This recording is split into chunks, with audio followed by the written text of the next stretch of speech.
Hello भैया, अरे राधे राधे। हम कंचन मौर्य आप सबके बहुत बहुत स्वागत करते हैं अपने यूट्यूब चैनल कंचन लोकगीत चैनल पर। और ये दीदी आई हुई हैं इन्हों के चैनल बा। कौन चैनल का नाम है? सरिता। सरिता का खाली सरिता नाम बा। हाँ सरिता। यूट्यूब पे फेसबुक पे तो भैया आप सब सपोर्ट करा जाए, प्यार आशीर्वाद दे जाए। आज मिले खातिर आए हैं तो एक बार और बीच में आ रही है हमारे गाँव में कहीं है तो इन्हों से स्टार्ट करे हैं वीडियो बनावे खातिर। बाकी बहुत सारे लोग जलत हैं तो जो जलत बाटे वो का जलाई दे, अपन काम करा और काम पे जो है फोकस करा। तो भैया कहते हैं गीत गावे खातिर और इनका सही बताए रहे कि गीत तैयार कहीं गावत जाओ तो गीत ना तैयार करे हैं। और देवरान जेठान के बढ़िया जोड़ी बाटे तब उसे पीछे भगी रहा थी। अगर हमार भैया कोनो जेठान या देवरान हमारे साथे हो जाए ना तो हम तो हमारी पूरे गांव में हल्का मचाई देती लेकिन हमार ना देवराना ही हमारे साथे बाटे ना हमारे जेठान यही। जेठान के गावे वो आवत लेकिन वो परदेश है। देवरान की आवत बहुत थोड़ा बहुत आवत उतना ना होते और फिर वीडियो में सब ना आवे चाहते। मान ली दोनों जनी साथे हैं ना और वीडियो में आवत हाथ गई हैं तो हम चाहे थे कि खूब जवाना है अच्छा से वीडियो बनावें और आप सबके बीच में रखें, आप सब पसंद करा, प्यार आशीर्वाद दे जा। तो चला एक सोहर की उठान गीता है और ट्रेंडिंग में चलता है तो हम सोचे थे कि आप सबको वही सुनाएं और साथ ही दीदी लोग गवाई हैं।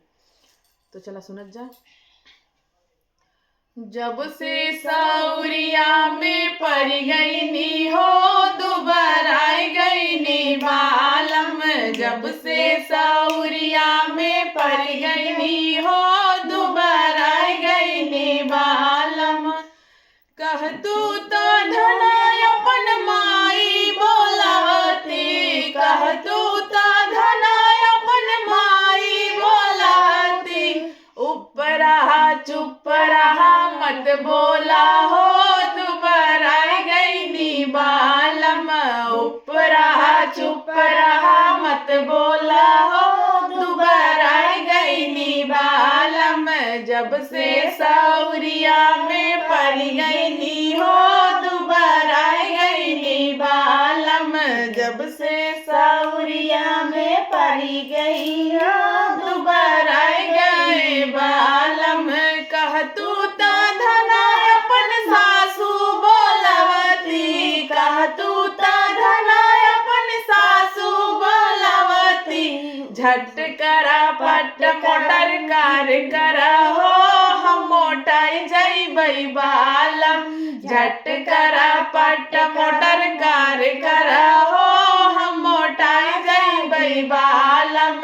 जब से सौरिया में पड़ गई नी हो दोबारा गई नी बालम। जब से सौरिया में पड़ गई नी हो दोबारा गई नी बालम। कह तू ता धना अपन भाभी बोलवती, कह तू ता धना अपन भाभी बोलवती। ऊपर रहा चुप रहा मत बोला हो दोबारा गई नी बालम। ऊपर रहा चुप रहा मत बोला हो दोबारा गई नी बालम। जब से सौरिया में पड़ गई नी हो दोबारा गई नी बालम। जब से सौरिया में पड़ गई नी हो दोबारा गई नी बालम। कह तू ता धना अपन सरहज बोलवती, कह तू ता धना अपन सरहज बोलवती। झट करा पट मोटर कार करा हो हम मोटाई जइबै बालम। झट करा पट मोटर कार करा हो हम मोटाई जइबै बालम। जब से सौरिया में पड़ गए हो दोबारा गए बालम। जब से सौरिया में पड़ गई हो दोबारा गए बालम। कह तू ता धना अपन बहिना बोलवती, कह तू ता धना अपन बहिना बोलवती। ऊपर रहा चुप रहा मत बोला हो दोबारा गई नी बालम। ऊपर रहा चुप रहा मत बोला हो दोबारा गई नी बालम। जब से सौरिया में पड़ गए हो दोबारा गई नी बालम। जब से सौरिया में पड़ गए हो दोबारा गई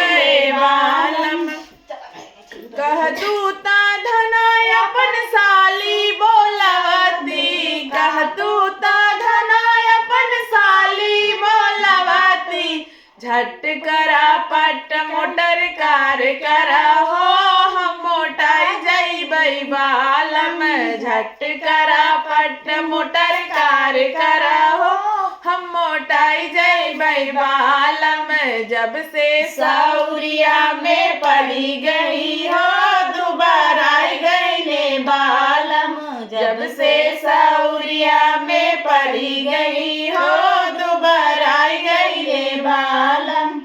भैया मेहरारू इतना चालाक होथिन तो सब कहा थे कि मेहरारू दिमाग घुटना में रहा था। अगर घुटना में होता है तो तुम ही से बतावत जा का बोल जाते सासू के देंगे दुबराए जाते हैं और महतारी के देंगे मोटाए जाते हैं बहनी के देंगे मोटाए जाते हैं ननद की देंगे दुबराए जाते हैं। तब कहा जाता दिमाग ने बिना दिमाग के कितना बड़ा खेल खिलावता है भतारे के साथ ही। सही है। तो भैया गीत कैसा लगा आप सब कमेंट में जरूर बताओ जाए। तो चला फिर मिलते हैं दूसरे वीडियो में दूसरे गीत के साथ। धन्यवाद।